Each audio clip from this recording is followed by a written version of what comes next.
CBSE world में आपका स्वागत है। तो क्लास 10th इकोनॉमिक्स का ये थर्ड चैप्टर हमारा चल रहा है जिसका नाम मनी एंड क्रेडिट है। ये हमारा पार्ट 5 रहेगा। इसमें हम देखेंगे टर्म्स ऑफ क्रेडिट।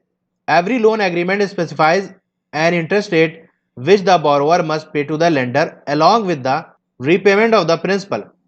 तो कोई भी लोन का एग्रीमेंट हो यानी लोन देना लेने का जो समझौता होता है उसके अंदर एक इंटरेस्ट रेट स्पेसिफाई कर दिया जाता है कि हम भैया 10% इंटरेस्ट लेंगे, 15% इंटरेस्ट लेंगे, और जो लेने वाला होता है उसको जो प्रिंसिपल अमाउंट है उसके साथ साथ इंटरेस्ट को भी देना पड़ता है। फॉर एग्जाम्पल, अगर एग्रीमेंट में ये हो गया कि 10% आपको इंटरेस्ट लगेगा हर साल। अब 100 रुपए किसी ने लिया तो अगले साल वो जब लौटाएगा, मान लो 1 साल के लिए लिया कि अगले साल हम दे देंगे, तो अगले साल जब लौटाएगा तो वो 100 रुपए जिसको हम प्रिंसिपल कह रहे हैं वो तो देगा ही देगा, साथ ही साथ उस 100 रुपए का 10%, 10% कितना होता है 10, तो वो 10 भी देगा। यानी लिया उसने 100 था, अगले साल वो 110 देगा। इन एडिशन लेंडर्स में demand collateral security against loans. उसके अलावा ये तो इंटरेस्ट रहेगा ही, इसके अलावा जो उधार देने वाला है, जो कर्ज देने वाला है, वो कोलेट्रल यानी जो सिक्योरिटी होता है उसकी भी डिमांड कर सकता है कि सिक्योरिटी में आप कुछ रखिए। इसको हम कहते हैं ना गिरवी रखना सामान, तो किसी चीज को आपको गिरवी रखना पड़ता है। Collateral is an asset that the borrowers own such as land, building, vehicle, livestock, deposit with bank and uses this as a guarantee to a lender until the loan is repaid। तो collateral क्या है, अगर आपसे पूछ लिया जाए तो collateral क्या है? एक एसेट है यानी संपत्ति है, प्रॉपर्टी है, कोई चीज है उसकी, जो लोन ले रहा है, जो बोरोवर है उसी की कोई चीज है। अब वो चीज क्या हो सकती है? जैसे उसकी जमीन हो जो उसके खुद के नाम पे हो, कोई बिल्डिंग हो, या कोई गाड़ी हो उसके नाम पे, या कोई लाइफ स्टॉक यानी जानवर वगैरह पशु उसके नाम पे हो, या पैसा बैंक में जो अकाउंट में हो उसके नाम से, उसी को हम कहेंगे कि ये कोलेट्रल है।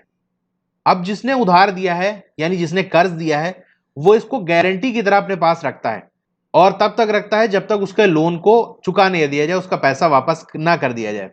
If the borrower fails to repay the loan, the lender has the right to sell the asset or collateral to obtain payment।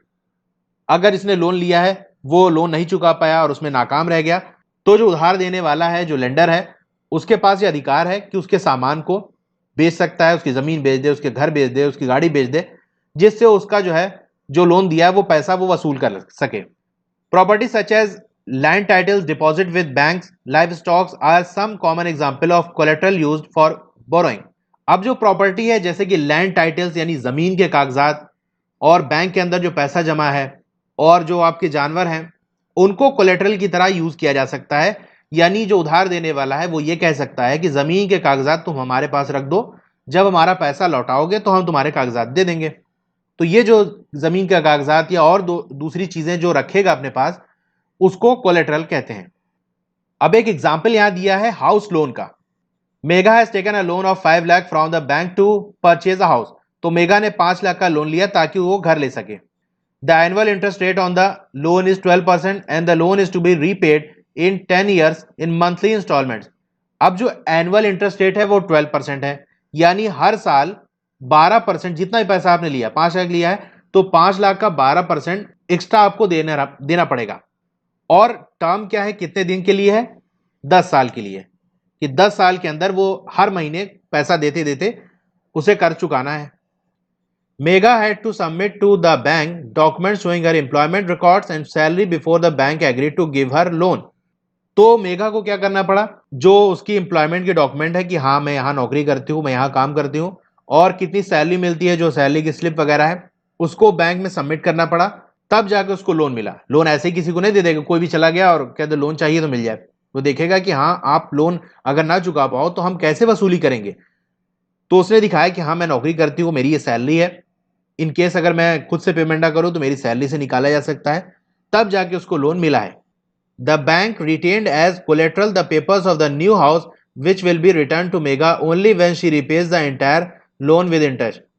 तो बैंक ने क्या किया, मेघा ने जो नया घर लिया उसके जो पेपर्स होंगे, कागजात, उसको अपने पास रख लिया कि ये पेपर हम रखते हैं, और जब आप पूरा कर्ज चुका देंगे यानी 10 साल के बाद आपको घर के कागज मिल जाएंगे।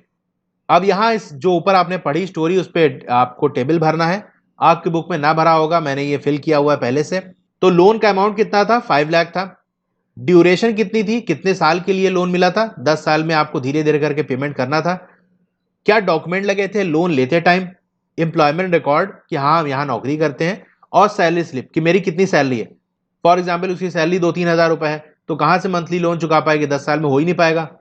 इंटरेस्ट रेट कितना था, कितना हर साल कितना इंटरेस्ट लग रहा था, 12% पर एनम, यानी हर साल 12% इंटरेस्ट लग रहा था। मोड ऑफ रीपेमेंट, कैसे लोन चुकाना है, मंथली इंस्टॉलमेंट, यानी महीने के हिसाब से फिक्स होगा कि इतना इतना पैसा आपको हर महीने देना है। अब उसने कोलेट्रल क्या जमा किए, न्यू हाउस पेपर्स, नए जो घर के पेपर हैं उसको कोलेट्रल की तरह सबमिट किया। Interest rate, collateral, documentation requirement and mode of repayment together comprise what is called term of credit. तो पूछा जाए कि टर्म ऑफ क्रेडिट क्या है, तो जो इंटरेस्ट रेट है, किस इंटरेस्ट पे दिया, और जो कोलेट्रल है, और जो डॉक्यूमेंट्स लगे लोन लेते टाइम, और कैसे आपको देना है, महीने के हिसाब से देना है, साल के हिसाब से देना है, ये सब अगर हम मिला लें तो इसी को हम कहते हैं टर्म ऑफ क्रेडिट। यानी ये बातें टर्म्स के अंदर आएंगी उसके। The term of credit vary substantially from one credit agreement to another. अब जो टर्म ऑफ क्रेडिट होगा वो काफी हद तक अलग होगा, यानी एक क्रेडिट एग्रीमेंट का जो टर्म ऑफ क्रेडिट होगा वो अलग होगा, दूसरे जो क्रेडिट एग्रीमेंट है उसका टर्म ऑफ क्रेडिट अलग होगा।